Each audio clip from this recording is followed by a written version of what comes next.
Hello, everyone, and welcome back to Sports History. Today, we're going to be talking about the WNBA. So, the true American game continues with the creation of the WNBA. So, when did this league come about? Well, the league came about in June of 1997, and it came at the heels of the 1996 Summer Olympic Games in Atlanta, Georgia. Atlanta, Georgia, the women's basketball team won a gold medal. Lisa Leslie, Rebecca Lobo, they were rising stars coming out of college. Rebecca Lobo coming out of UConn. They were rising stars and they dominated the game of women's basketball in the 1996 Summer Olympic Games in Atlanta. So the NBA capitalized on this momentum and created the WNBA in June of 1997. The first president of the league was Val Ackerman. Val Ackerman is currently the commissioner of the Big East, our conference. All right, so Val Ackerman was an attorney working for the NBA, and David Stern, the commissioner at that time, decided to name Val as first president. Some of the initial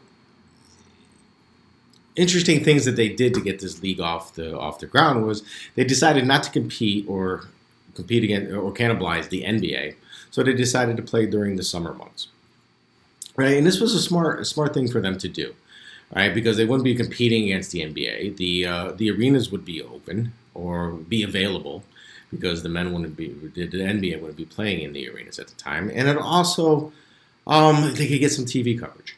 All right, and they also decided to create the league as a single entity, which this isn't a sports law class, but for those who are interested, a single entity means the league was one owner. I had one owner, meaning the league, as opposed to each team being individually owned. All right, so they decided to set it up as a single entity. Years later, that changed, and now each franchise is individually owned. But initially, the league owned all the various franchises. All right. Some of the other things that they decided to do to differentiate themselves from the NBA was instead of a 24-second clock, they implemented a 30-second clock. There were two 20-minute halves. The three-point line was set at 19 feet 9 inches. And they decided to go with a smaller college-sized ball. It's about an inch smaller than the NBA regulation ball. So some of the things that they did to kind of differentiate themselves from the NBA game. Originally, there were 8 teams. All right, 8 teams, similar to the NBA if we think back. It expanded and it came down to 8 teams. Eastern Conference, the New York Liberty, Charlotte Sting, Houston Comets, and Cleveland Rockers. In the Western, the LA Sparks, the Phoenix Mercury, Sacramento Monarchs, and the Utah Stars, the 2 C's. All right, so they decided, start off small, we'll grow from there. They said it's kind of a good number to start with.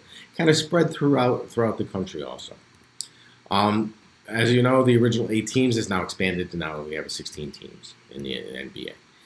And when they started the NBA, they really did a smart thing with partnering with a series of broadcasting networks. The initial broadcasting partners were NBC, ESPN, and Lifetime. Right, so they really spread the games out on the different networks to try to capture a new audience. Right, so that was a very smart and strategic move that they made. Partnering with 3 different broadcasting networks. In the beginnings, the first player signed, Cheryl Swoops. She wasn't the first player drafted. She was the first player signed. Cynthia Cooper, first MVP, and the Houston Comets won the first championship. The first game, June 21st, 1997. June 21st, 1997. That'll probably be on the quiz. The first WNBA game. And who was it between? New York Liberty versus the LA Sparks. Of course, the Liberty won 67-57 in front of 14,000 fans, which for the first game isn't too bad. And of course, the Harvard cheated during this game. The growth of the league, right? Fan-wise, after the initial season, it kind of dwindled down. TV rights, TV broadcasting, viewership kind of dwindled down. But the game continued on, right? And it slowly built up a following. And you think about it, the league is continuing to grow, just like the other leagues that we talked about. I mean, they go through this this boom kind of appeared, and then taper off, and then they solidify themselves and grow from there. To show you how the league is solidifying itself, in April 1999, so almost 21 years ago, they signed the first collective bargaining agreement, right, between the league and the players. This was after they broke from the single entity and became more of a traditional entity, where the individual owners own the teams. But this collective bargaining agreement was the first of its kind in women's sports. Interesting fact, right? Before this, no other collective bargaining agreement between a league and a female sport. But this was the first one in April 1999. Over the last 20 years, from signing that initial collective bargaining agreement, things have changed. Right? Prior to the 2020 CBA being signed, the minimum salary was $42,000. Right? $42,000 to play basketball, professional basketball. That is increased to $57,000. A little bit better. But the positive is that the average salary is now around $130,000 a year. And for star players, they can make upwards of $500,000 a year. All right, so we're getting there, right? We're getting there, slowly prowling along, moving forward, just like the other leagues have, taking that time, solidifying itself, and moving forward. And now the athletes are starting to see the benefits of all that, right? The prior NBA, CBA, the minimum salary increases 15 grand. Not too bad.